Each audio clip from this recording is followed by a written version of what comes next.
Orijinal şambali tatlısı yapıyoruz. Hem az ölçülü hem de az malzemelerle yapacağız.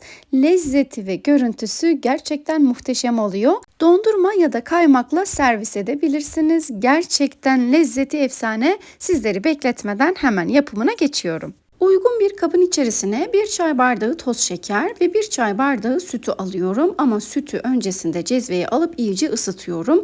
Isınmış olan sütü şekerin üzerine döktükten sonra bir çırpıcı yardımıyla güzelce karıştırıyorum. Şeker eridikten sonra irmiği ekleyeceğiz. Şeker eridikten sonra kenara alıp hemen irmiği hazırlıyorum. 3 çay bardağı irmiğin üzerine 5 gram yani 1 paket karbonatı ekleyip güzelce karıştırıyorum.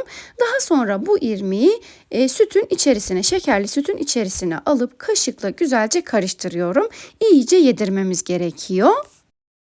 Şambali tatlımızın hamuru için gerekli olan tüm malzemeler bu kadar. İçerisine başka hiçbir şey eklemiyoruz.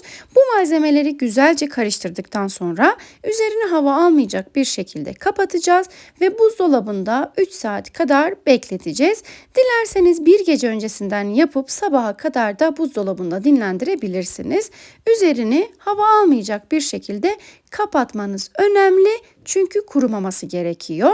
Ben şimdi hemen üzerini kapatıyorum ve buzdolabına alıyorum. 3 saat sonra işlemlere kaldığımız yerden devam edeceğiz.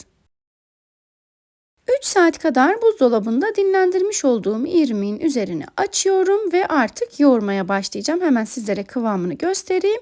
Bu kıvamda oluyor genelde buzdolabından çıkarınca. Biraz sert bir kıvamda. Şimdi hemen elimle yoğurmaya başlıyorum. Elimizde yaklaşık bir 3-4 dakika kadar eze eze yoğuralım. Başta da demiştim hamuru yani irmiği hazırladıktan sonra dilerseniz 24 saate kadar da buzdolabında dinlendirebilirsiniz. Şimdi hamurumuz artık hazır. Küçük bir tepsiye aktaracağım. İkili kare borcamların küçük olanını kullanıyorum.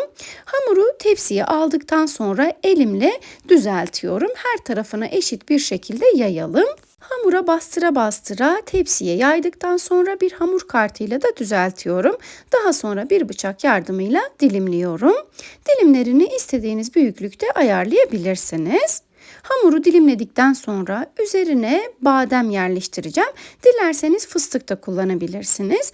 Bademleri 1-2 saat kadar suda beklettim. Kabuklarını soyduktan sonra her bir bademi ikiye böldüm ve bir dilimin üzerine bu şekilde yerleştirdim. Tüm bademleri yerleştirdikten sonra bir kez daha üzerinden geçiyorum ki bademler piştikten sonra çıkmasın. Şambali tatlımız pişmeye hazır. Önceden ısıttığım 180 derece alt üst ayar fırında pişmeye gönderiyorum. Tatlı fırında pişerken hemen şerbetini hazırlıyorum. Şerbeti için uygun bir tencereye 2,5 çay bardağı toz şeker, 2,5 çay bardağı suyu alıp güzelce karıştırıyorum ve ocağa alıp kaynamasını bekliyorum. Kaynamaya başladıktan sonra 5 dakika boyunca orta ateşte kaynatıyorum. 5 dakika yeterli olacaktır. 5 dakikanın sonunda ocaktan alıp hemen bezin üzerinde bekletiyorum. Bu tarifimizde hem şerbetimizin hem de kekimizin sıcak olması gerekiyor. Şerbeti kenara alıyorum ve hemen kontrol ediyorum. Gayet güzel bir şekilde kızarmış. Ben toplamda 35 dakika pişirdim. Pişme süresi herkesin fırınında farklılık gösterebilir. Lütfen buna dikkat edelim. Üzeri bu şekilde nar gibi kızardıktan sonra fırından alıp hiç beklemeden sıcakken sıcak şerbeti üzerine dökelim. Tüm şerbeti döktükten sonra bıçakla dilimlemiş olduğumuz yerlerin üzerinden geçelim ve tüm şerbetini çekmesini bekleyelim.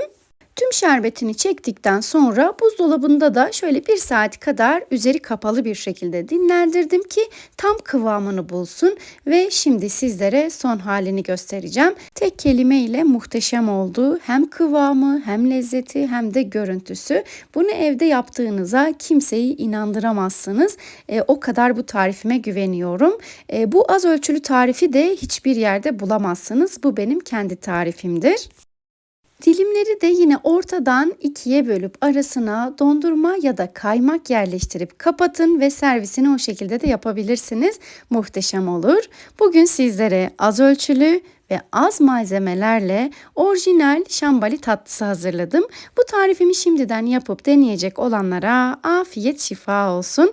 Beni buraya kadar sabırla dinlediğiniz için teşekkür ediyorum. Bir sonraki tarifimde görüşmek üzere.